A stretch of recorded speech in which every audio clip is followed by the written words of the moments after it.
Hello, everyone, and thank you for joining us today at the Cobourg Public Library online. I want to send a big shout out to Furby House Books in Port Hope.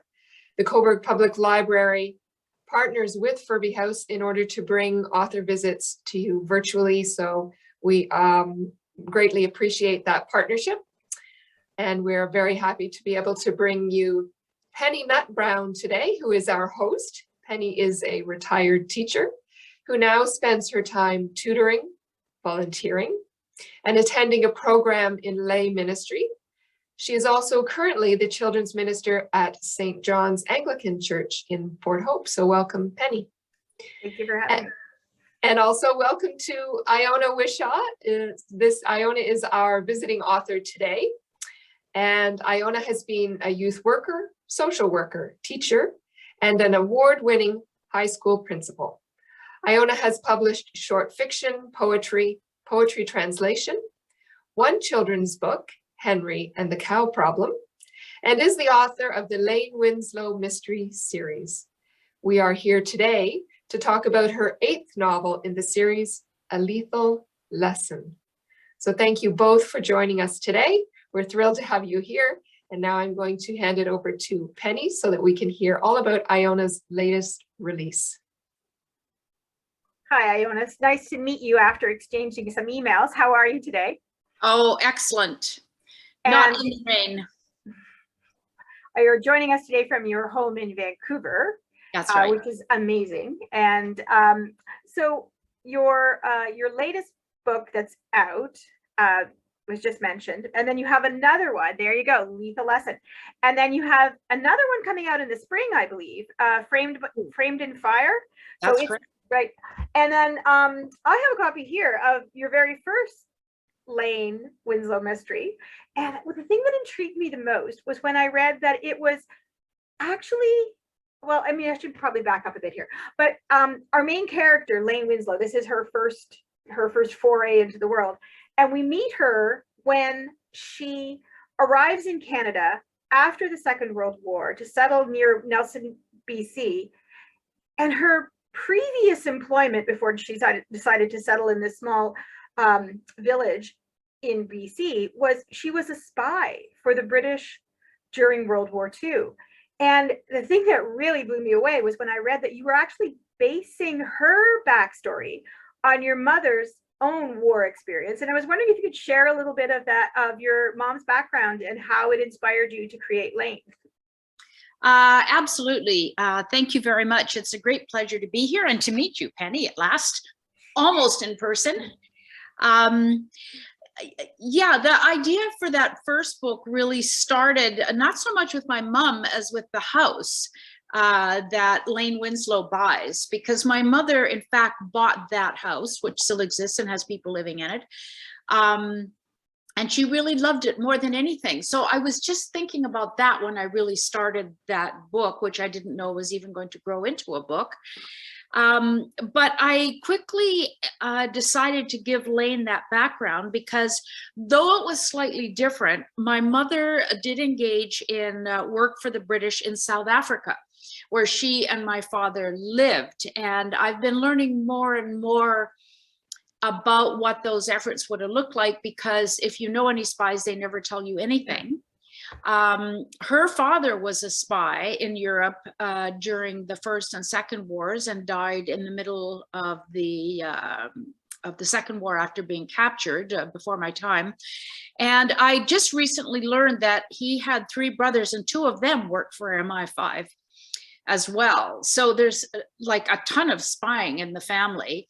And it's only because my mother didn't get along with her father that I never even knew that she had uncles who did that. I learned that from someone else.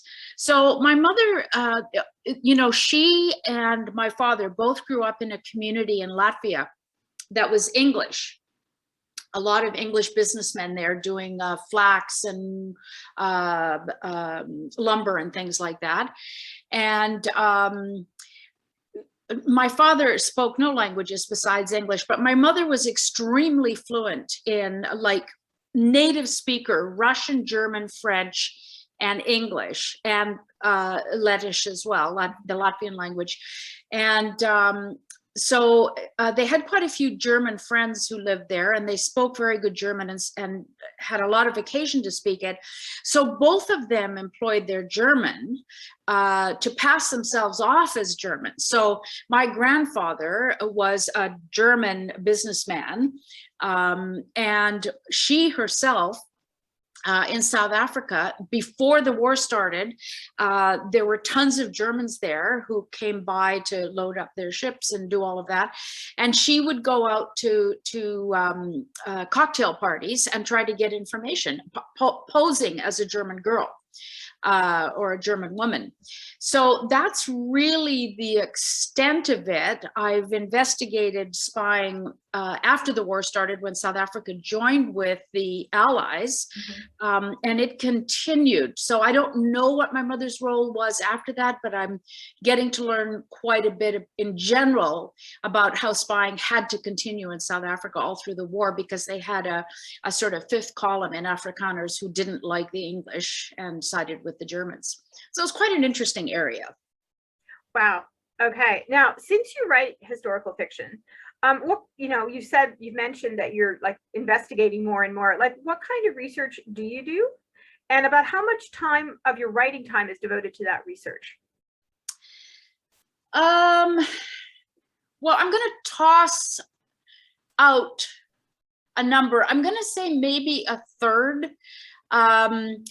And I tend to do it either in big clumps before I even start, or as I go. Mm-hmm. And so, the first book, really, I did almost no research, because I was just, plodding along, remembering the community I lived in as a very small child, and lovingly recreating every little dish mop and soap saver that I could remember. But after that, I needed to know things. And, I'd write, like in the second book, I wrote a lot about Russians, and in the seventh book, a lot of Russian spies. And, every now and then I'd stop and I go, how plausible is this really?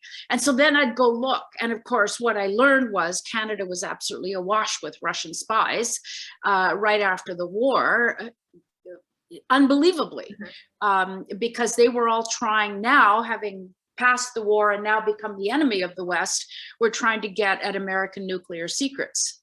And in fact, there was a huge spy scandal in 1945 in Canada, where even people high up in the government were working for the Soviets.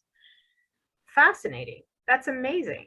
So you said you're about a third of your time, so either front loading your research or as things pop up as you're doing your storyline. That's incredible. So this is now you've got 8 books in the series published. You've got a 9th with your publishers right now. And I was wondering, on average, like your first book, did it take longer to write because you weren't doing as much research, but you were creating the whole world or recreating the world? Or do you find that now that you're discovering things like the Russian connection in Canada, that now you have to devote more time to the research? So I was just kind of wondering, on average, how long does it take you to write one of your books in this series? I would say to write a first draft, now that I'm retired from my original work as an educator, I'll get a first draft in 5 or 6 months. And, at the beginning, I wrote my first book. It was called something totally else, and I self-published it. Mm-hmm. And I just stumbled into the real world of publishing because somebody really liked it and sent it to someone and said, she should have a publisher. And by then I'd written the second book. So the publisher, the wonderful Touchwood Editions, bought both books up front. And so then I was kind of committed to 2 books a year. Mm-hmm.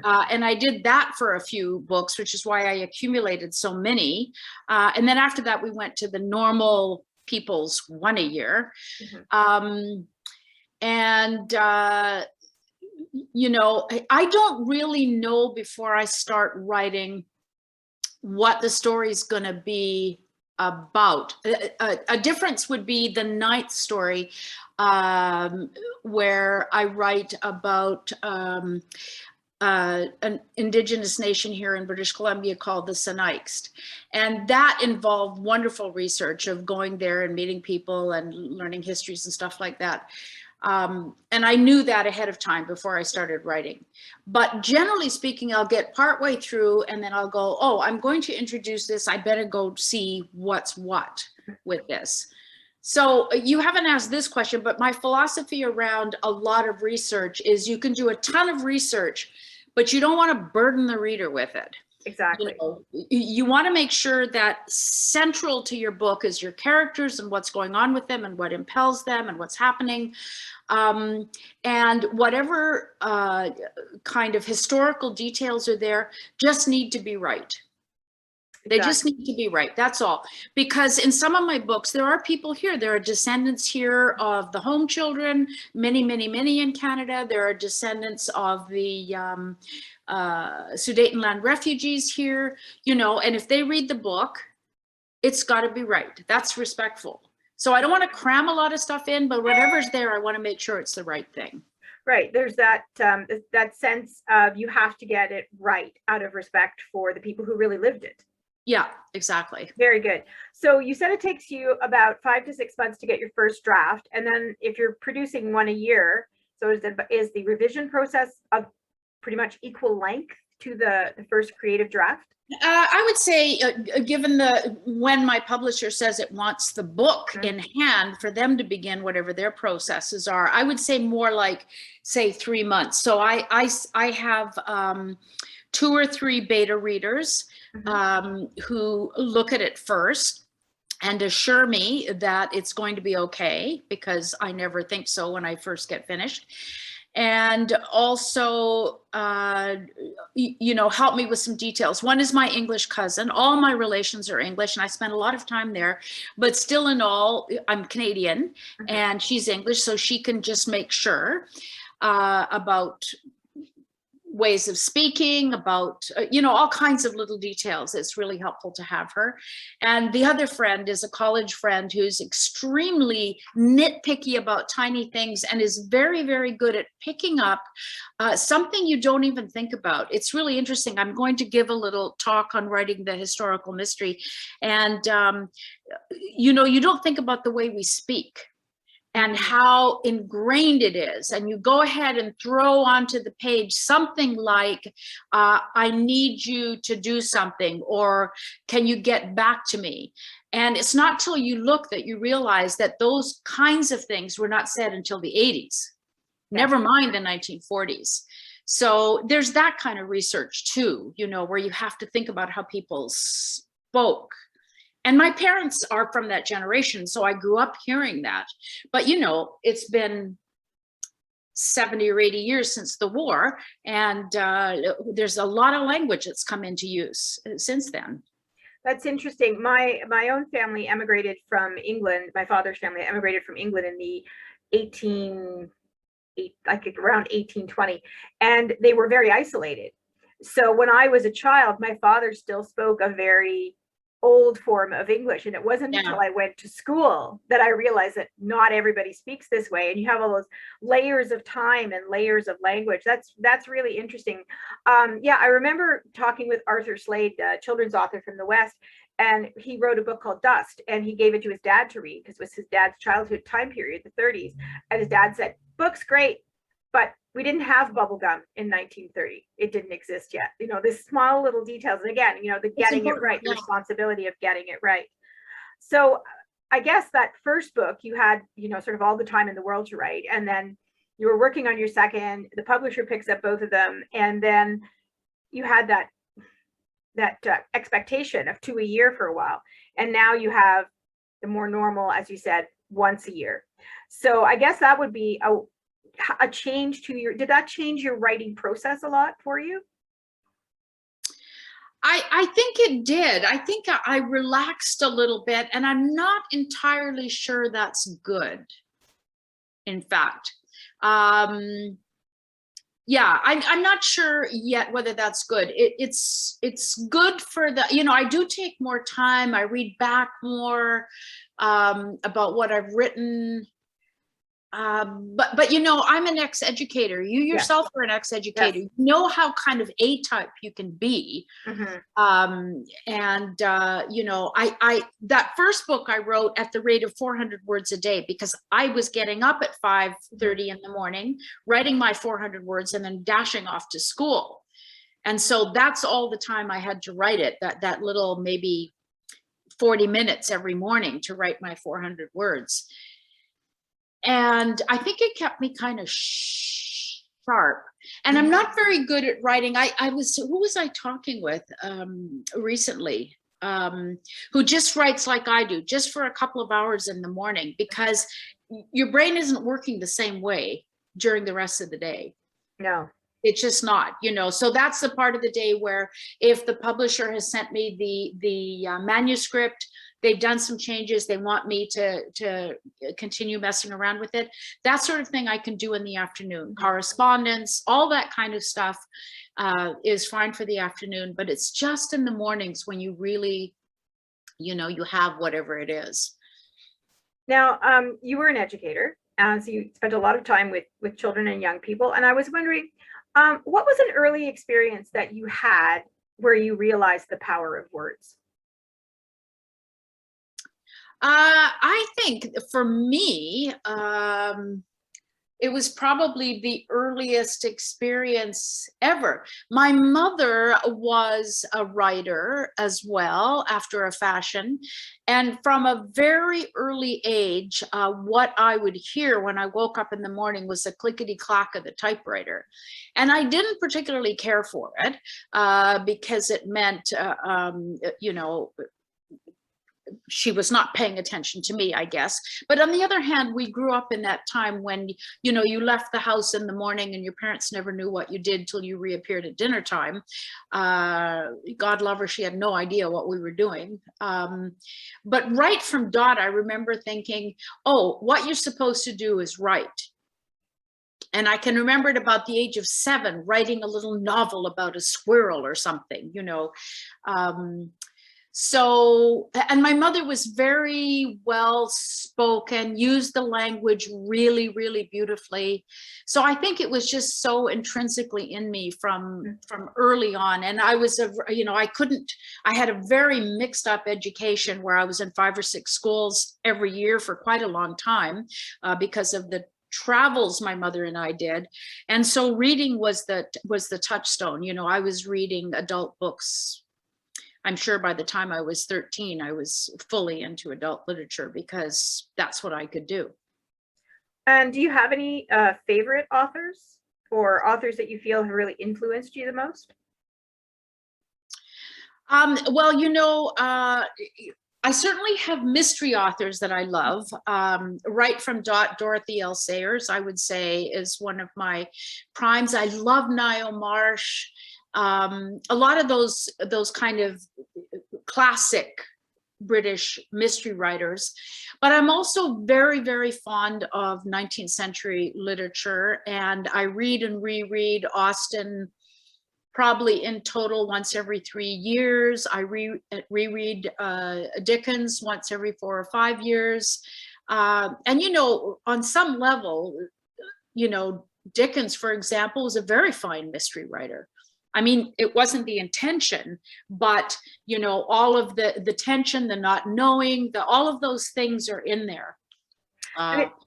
Yeah, so, and it's interesting too with mystery, although I tend to find with mystery writers or mystery novels, as well as when you think about it with Dickens and how well he knew London and made London a character. And I think that's one of the things that I like about mystery fiction is when done well, as in your case, when done well, you learn so much about a place. You know, like the Tony Hillerman novels, you really learn about, you know, I love him. Yeah. The reservations in you know, the Four Corners down in the United States, and Stephen Booth's books about the Peak District in England. And I think that's one of the coolest things about mystery fiction, and also too about mystery fiction in series, is you get to really know a place very, very well, which is very much as enjoyable really as getting to know the characters, because the place is kind of a character as well. Do you have any, like, I know sometimes when I was teaching and the kids would be writing things, and I'd say, you know, they'd say, well, I don't know how to solve this problem in my storyline or whatever. And I would like sort of refer them to other stories, you know, go and get some advice from Dickens or go get some advice from someone else.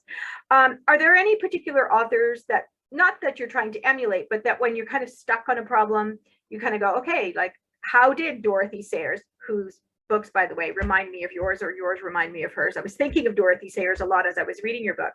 Are there any that you kind of go to sometimes just almost as an academic exercise, just to see how they solve some of the problems that come up when you're writing novels? I'm not sure that I do. When I get stuck, it's absolutely true that going for a walk is just the most fantastic remedy. You know, I can be sitting there thinking, gosh, now what? Because I don't pre-plot my books at all. I write them and I wait to see what's going to happen. And, you know, when I hit a wall, I go for a walk, and it just, you know, things come in and I'm just astonished I hadn't thought of them.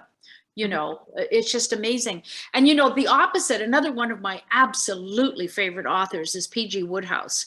He was the exact opposite. His walls were covered with, you know, 4x5 cards with every single plot turn in them. It's such a different way. I was talking to Anne Cleves the other day, actually, and I asked her why she began writing crime. And she said, I wanted to write, but I was lousy at plotting. And I thought, what a wonderful thing for a crime writer to say. Because for her, it's not about what twists and turns can I put in. For her, and I think for me as well, it's what's going on with my characters, how far are they prepared to go? You know, it's all about what happens with the people in the books, as opposed to trying to think of that, you know, twisty plot. So this is a roundabout way of answering your question, because you know, when I sit down every day, I'm still not quite sure what's going to happen in that day's writing, but I wait to see what comes up and what comes up in conversation. Does that make sense to you? It does, because sometimes your characters just take over and they're doing and saying things that you hadn't expected, but that are very genuine for those characters. Like, you kind of have to let the characters lead you a bit. Yeah, I think that's true. So with your 9th book coming out in the spring, how do you view literary success now? What for you would be literary success? You know, it's always been about readers for me. Always. Like when I started out, I just felt that if I was going to be successful, I was going to be successful one reader at a time. If a reader enjoyed a book, to me, that was literary success. And I think that's still true. I don't write to try to attract, I don't know what, but I'm interested. I always, you know, from being a teacher, what grades did you teach? Over the course of my career, pretty much everything. I started off teaching senior citizens English in Quebec, and I ended in kindergarten. So I worked my way backwards. You worked your way back, like Benjamin Button. You know, I remember teaching grade 8s, and I remember I taught English and Spanish, and I remember always having in mind, what is that student hearing while I'm talking? You know, it was always in your mind. And I feel a little bit like that about readers. You know, the readers are with me, and I want to make sure that I can reach them. I know, it's like when I was teaching like tiny children of, you know, 4, 5, 6 to read, and I kept telling them that this is the best magic trick in the world, because somebody can make marks on a piece of paper 1,000 miles away or 1,000 years ago, and you can read those words, you can look at those marks on paper, and you have in your mind what they had in theirs. And it's just the coolest magic trick in the whole wide world. And to me, it still is, right? It's still the most amazing magic trick in the whole world.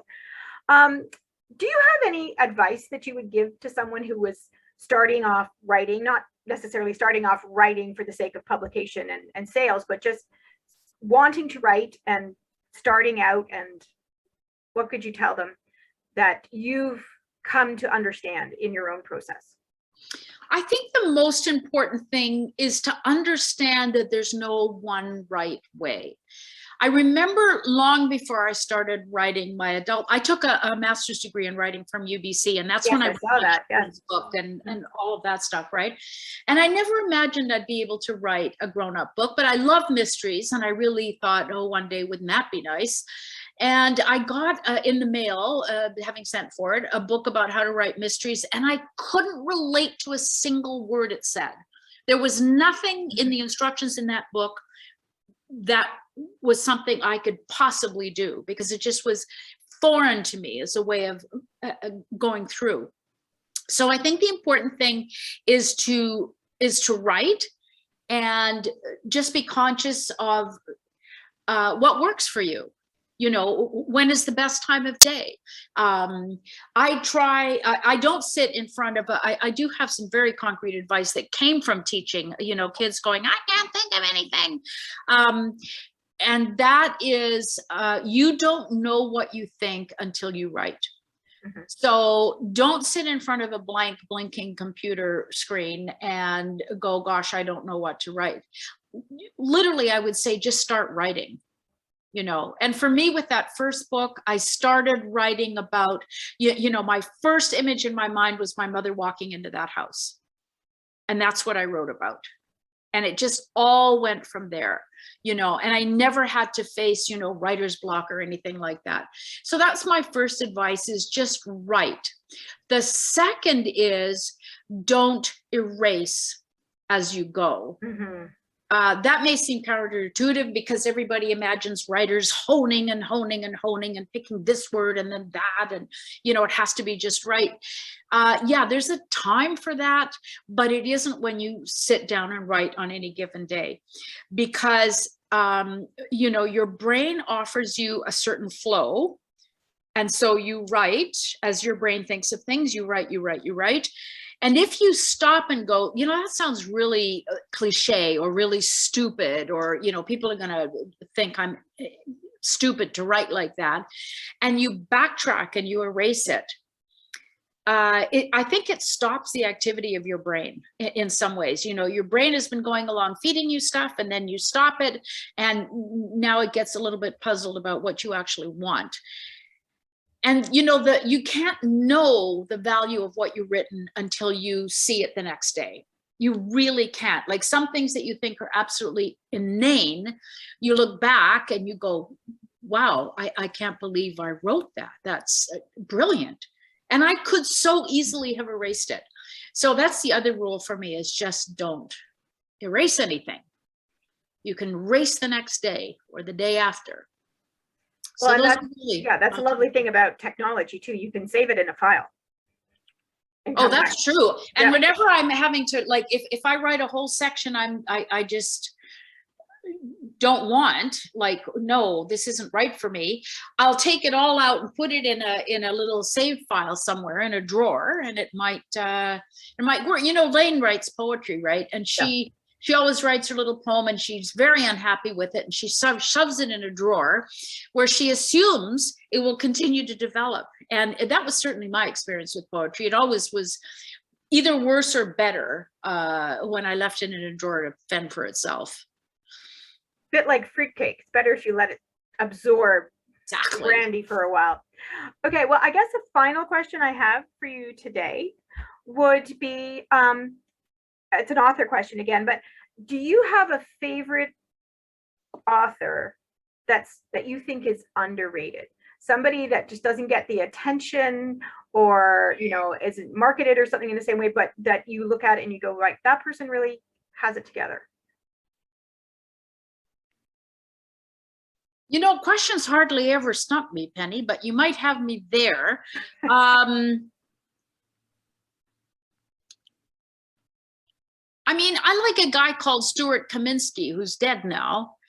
And, you know, when you go to look for audiobooks, nothing. And I think he's one of the most brilliant writers in the English language.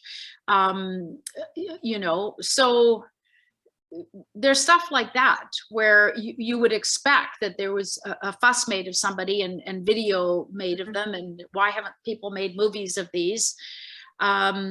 So he would be one, I think, who just writes the most wonderful mystery.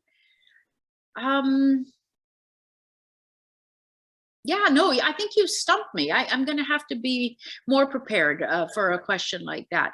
I did But want to. but you did answer. You gave us a name. You gave us. I gave you a name. Yes, I wasn't. I did want to say something when you talked about what do you consider success as a as a writer, and I'm holding up my book because this is an example of a kind of synergy between myself and a reader. And there's a number of things in my books starting to turn up like that, where someone's read my book. In this particular case, it was a retired historian who really enjoyed the tonal quality of, 1940s qualities of the books. And she brought up the whole idea of rural one-room schoolhouses, which are such a huge feature of the history of education in Canada. And, we were chatting about that. She sent me a bunch of academic papers that have been written about it. And, when I discovered that my own brother attended the Balfour one-room schoolhouse and had some memories of it, I just thought that has to be my next book. I have to put Lane in a classroom, see how she does. I'm looking very forward to seeing Lane in a one-room schoolhouse in book 9 when it comes out in the spring. This is the one, book 8. Oh, it's in book 8. Okay, sorry. But we are looking forward to book 9. Oh, yes. Thank you both so much for sharing some time with us today. It's always great to hear about the writing process and the background for the Lane Winslow series. So just wonderful to hear from you both. Thank you. And I want to just send out a reminder to our audience that we do have Iona's books here in the library available to borrow. And if you're looking for a signed copy of A Lethal Lesson, I understand that Furby House Books has some signed copies as well. So that's Furby House Books in Port Hope. And again, thank you everyone for joining us today. And we hope you come back again soon.